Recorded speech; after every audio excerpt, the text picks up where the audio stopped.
राधे राधे। आप सभी को हमारी ओर से राधे राधे। सभी स्वस्थ रहें और भगवान का नाम लेते रहें और अपने जीवन में सत्संग हमेशा करते रहें। सत्संग जीवन जीने की कला सिखाती है। हमें कैसे जीवन जीना चाहिए, हमारे जीवन का उद्देश्य क्या होना चाहिए, ये हमें सत्संग सिखाती है। हमारे दुख को हल्का करती है सत्संग, हमारे ज्ञान को बढ़ाती है सत्संग। इसलिए मनुष्य जीवन में हमेशा सत्संग सुनते रहना चाहिए। भगवान की कथा, भगवान के भक्तों का चरित्र अपने जीवन में श्रवण करते रहे।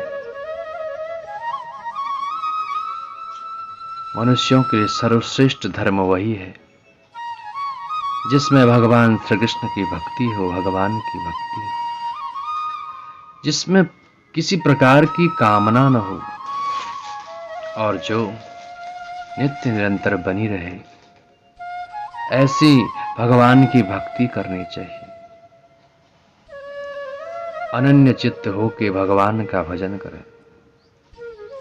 भोग विलास का फल इंद्रियों के तृप्त करना नहीं है, इसका प्रयोजन है केवल जीवन निर्वाह करना। तस्मादेकेन मनसा भगवान सात्वतां पतेः श्रोतव्यः कीर्तितव्यश्च ध्येयः पूज्यश्च नित्यदा। एकाग्र मन से भक्तवत्सल भगवान का ये नित्य निरंतर श्रवण कीर्तन, ध्यान और आराधना करना चाहिए। एकाग्र चित्त होके भगवान का भजन, भगवान का कीर्तन अपने जीवन में करना चाहिए और हमेशा सरल बने रहें। राम जी की सरलता का वर्णन रामायण में स्थान स्थान पर आता है। जो अति सरल हैं उसी के हृदय में राम जी का प्रवेश होता है। भगवान कहते हैं मोहे कपट छल छिद्र न भावा। जिसके हृदय में कपट होता है, छल छिद्र होता है, मैं ऐसों की भक्ति को स्वीकार नहीं करता, ऐसा भगवान कहते हैं। जैसा मन में हो वैसा बोलो, मन वाणी और क्रिया में समान बनो। वही व्यक्ति राम जी को भला लगता है, वही व्यक्ति भगवान को भला लगता है। कपट करने से हृदय कुटिल हो जाता है, दंभ करने से हृदय कुटिल हो जाता है। जो हृदय कुटिल है उस हृदय में परमात्मा का प्रवेश नहीं हो पाता। परमात्मा का प्रवेश हृदय में कराने की इच्छा हो तो हृदय बहुत सरल रखो। हृदय सरल होता है वहां प्रभु जी आते हैं। जैसे हमारे घर में जब कोई कूड़ा करकट डाल दें, गंदगी फैला दें, तो उस घर में हमें ही जाने का मन नहीं करता। इसी प्रकार अपने हृदय को हम इतना कूड़ा करकट डाल देते हैं। काम, क्रोध, लोभ, मोह, मत्सर, ईर्ष्या, द्वेष, राग, द्वेष, ये सब भर भर के हम अपने हृदय को अपवित्र करते हैं। अपने हृदय से राग द्वेष को निकालो, शुद्ध रखो, सरल रखो, क्योंकि निर्मल मन जन सो मोहि पाप। भगवान कहते हैं जिसका मन निर्मल होता है, शुद्ध होता है हृदय, जिसके अंदर छल नहीं होता, जिसके अंदर कपट नहीं होता, राग द्वेष नहीं होता, दूसरों के प्रति ईर्ष्या की भावना नहीं होती है, उसके शुद्ध हृदय में मैं वास करता हूं। जिसका हृदय सरल है उसको कभी दूसरों में दोष दिखते ही नहीं है, क्योंकि वह सबको भगवत स्वरूप मानता है। कदाचित दिखे भी तो उसे घृणा आती नहीं है, वो किसी का तिरस्कार नहीं करता। जिसका हृदय सरल है उसे अभिमान का स्पर्श नहीं होता है। तुम अपने हृदय में देखो, 5-10 क्षण के बाद अंतर देखो। तुम्हारा हृदय शुद्ध है तो उसमें परमात्मा ही दिखेंगे। भगवान राम, कितनी सरलता है वो। रामायण में केवट का अति सुंदर प्रसंग आता है। वनवास लेकर श्री रघुनाथ जी प्रयागराज में पधारे। उस समय गंगा जी पार करने के लिए उनको नौका की जरूरत थी। केवट दौड़ा दौड़ा आया, राम जी से कहा, आप मेरी नौका में बैठ जाओ ना, मैं आपको गंगा पार ले जाऊंगा। जब पार उतार दिया तो राम जी ने सोचा कुछ तो देना पड़ेगा। बेचारा केवट ने इतनी मेहनत जो करी है, लेकिन तपस्वी भेष में जा रहे थे ना, भगवान राम के पास देने के लिए कुछ भी नहीं था। मां सीता से कहा राम जी ने कि कुछ देना पड़ेगा, केवट ने पार जो उतारा है। मां सीता ने अपनी अंगूठी निकाल के दे दी हाथ से। केवट को देना चाहा, केवट ने मना कर दिया। बोले प्रभु, इसे आप अपने पास ही रखो, अभी जो है आपको मैंने पार उतारा है, और जब मुझे जरूरत पड़ेगी तो मुझे भी इस भवसागर से पार उतार देना। जब भगवान रावण को जीत के आए, 14 वर्ष का वनवास पूरा करके जब अयोध्या में आए, सभी को सम्मानित किया जा रहा था। राम जी राजा बन गए थे, लेकिन राम जी को केवट की बड़ी याद आई। बोले अरे, मेरा वो केवट कहां होगा जिसने मेरा इतना साथ दिया, उसे भी मैं कुछ दूंगा। और बड़े सोने के वस्त्रों से उसको सम्मानित किया।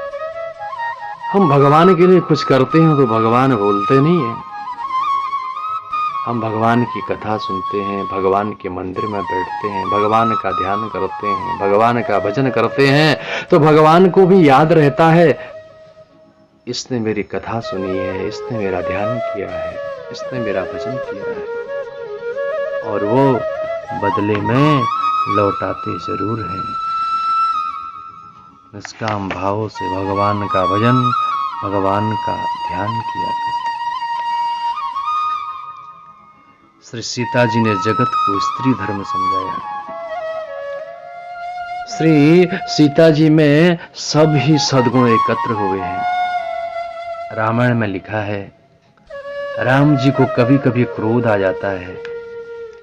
राक्षसों के साथ राम जी युद्ध करते हैं, उस समय उनकी आंखें लाल हो जाती हैं, परंतु सीता मां को जीवन में कभी क्रोध नहीं आया। श्री सीता जी जीवन में कभी भी ऊंचे स्वर में नहीं बोली। श्री सीता जी अतिशय मधुर बोलती है, उनको कर्कश बोलना आता ही नहीं है।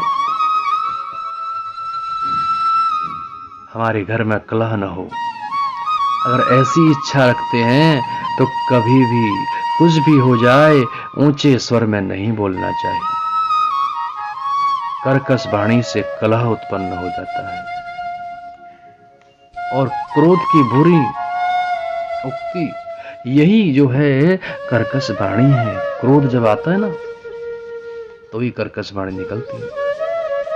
कर्कश वाणी से विवाद उत्पन्न होता है, वाद विवाद से फिर मारा मारी हो जाती है। सब पापों की मूल है वाणी। शरीर में सब जो है ठिकाने हाड़ के हैं, सब जगह हड्डी है। इस जीभ में हड्डी नहीं होती है, यही जीभ कहलाती है।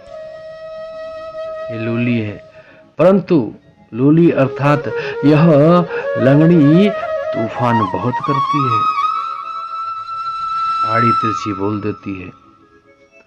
इंद्रप्रस्थ में रासु यज्ञ के समय द्रौपदी ने, इतना बड़ा महाभारत का युद्ध कैसे हुआ, द्रौपदी ने बोल दिया था ना, अंधे का पुत्र अंधा ही होता है, दुर्योधन को बोल दिया।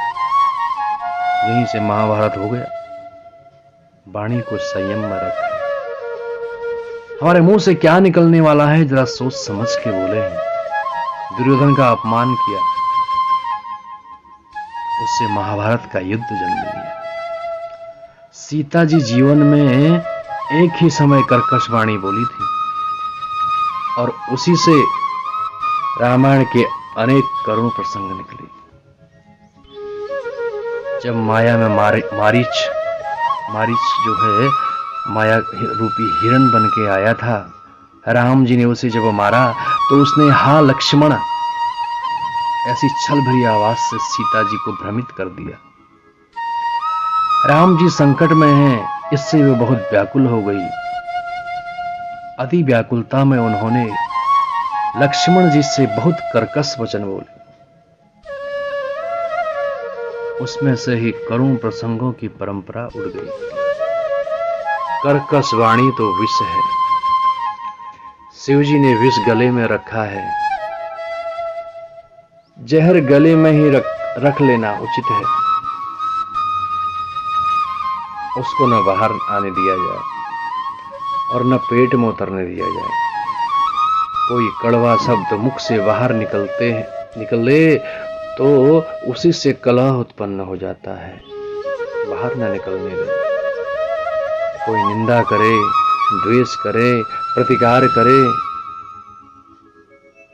तो उसको पेट में न रखें, उसको याद नहीं रखें, सहन कर लें और उसे भूल जाएं। हृदय में हरि को रखना है, केवल हरि को। निश्चय करो कि मुझे मधुर बोलना है। बोलो तो ऐसा बोलो कि सुनने वाले का मन झूमने लग जाए। किसी का दिल दुखे ऐसा बोले नहीं। लकड़ी की मार भुलाई जा सकती है, परंतु शब्द की मार भुलाई नहीं जा सकती। काम करते हुए किसी की भूल हो जाए तो मधुर वाणी से इशारा करें। वाणी मधुर होनी चाहिए, आनंद उपजाए ऐसी होनी चाहिए। शब्द परमात्मा का स्वरूप है। जो सर्वकाल में मधुर बोलता है उसे रोग नहीं होता है। जो मधुर बोलता है उसका कोई शत्रु नहीं होता। जो मधुर बोलता है वही परमात्मा को अच्छा लगता है। श्री कृष्ण प्रभु ने हाथ में बांसुरी किस लिए रखी है? बांसुरी अतिशय मधुर बोलती है। बांसुरी सज्जन अथवा दुर्जन सबके साथ मधुर ही बोलती है। बांसुरी का नाद सुनकर हिरण भी दौड़ने लगते हैं। विषधर नाग भी दौड़ते हैं। कस्तूरी मृग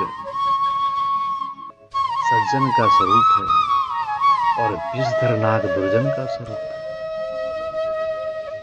बांसुरी का शब्द सुनकर